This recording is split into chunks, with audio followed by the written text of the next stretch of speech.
অন্তর্বর্তী সরকারের ক্রীড়া উপদেষ্টা আসিফ মাহমুদ সজীব ভুঁইয়ার বিরুদ্ধে নানা অপপ্রচার করা হচ্ছে এমন অভিযোগ তুলে কুমিল্লার মুরাদনগরে বিক্ষোভ করেছে তার সমর্থকরা। এ সময় বিক্ষোভকারীরা একটি পক্ষকে হুঁশিয়ারি দিয়ে বলেন, আসিফ মাহমুদ সজীব ভুঁইয়া মুরাদনগরে ভেসে আসেনি, তার বিরুদ্ধে কোনো ষড়যন্ত্র করে লাভ হবে না। দেশের রাজপথ দখল করে রেখেছে জুলাই বিপ্লবীরা। সর্বস্তরের জনগণের একজন প্রিয়ভাজন ব্যক্তি হলো আসিফ মোহাম্মদ সজীব ভুঁইয়া।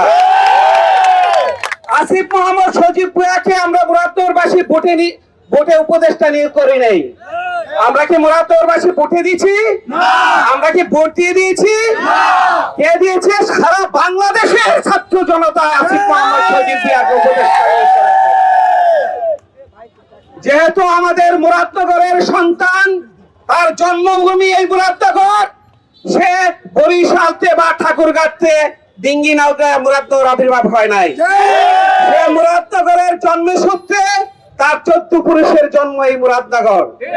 সুতরাং সারা বাংলাদেশে যদি বিপ্লব হয়, আমরা মুরাদনগর আমার জনসাধারণ আসিফ মোহাম্মদ সজীব ভুঁইয়ার জন্য থাকা উচিত এবং থাকবো। আমি একটি কথাই বলতে চাই, জুলাই বিপ্লব হয়েছিল এদেশের পাশাপাশি মুরাদনগর এই দেশের একটি অংশ।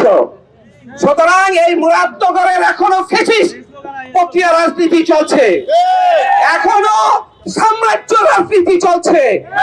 আমরা আসিফ মোহাম্মদ সজীব ভুঁইয়ার আদর্শ অনুপ্রাণিত মুরাদনগরের সচেতন জনগণ কি চাচ্ছি, মুরাদনগরে সঠিকভাবে জনগণ যেন ভোট প্রয়োগ করতে পারে। আমাদের মুরাদনগরের অহংকার ও গর্ব, ওনার বিরুদ্ধে মিথ্যা অপপ্রচার চালাচ্ছেন। আপনাদের কাছে একটি কথা বলতে চাই, সুতরাং এখনো সময় আছে, আপনি আপনার ভুলগুলো শুধরে মুরাদনগরে ক্ষমা চেয়ে তারপর রাজনীতি আবার শুরু করেন। এটা জুলাই বিপ্লবের আন্দোলনের পরের রাজনীতি, এটা হুমকি ধমকির রাজনীতি না, ভয়ভীতির রাজনীতি না। সুতরাং সাবধান, সাবধান। আমাদের জাতীয় বীরদের অনুরোধ করব, এখন আমাদের আর সময় নেই। যেখানেই প্রতিবাদ, এখানেই প্রতিরোধ।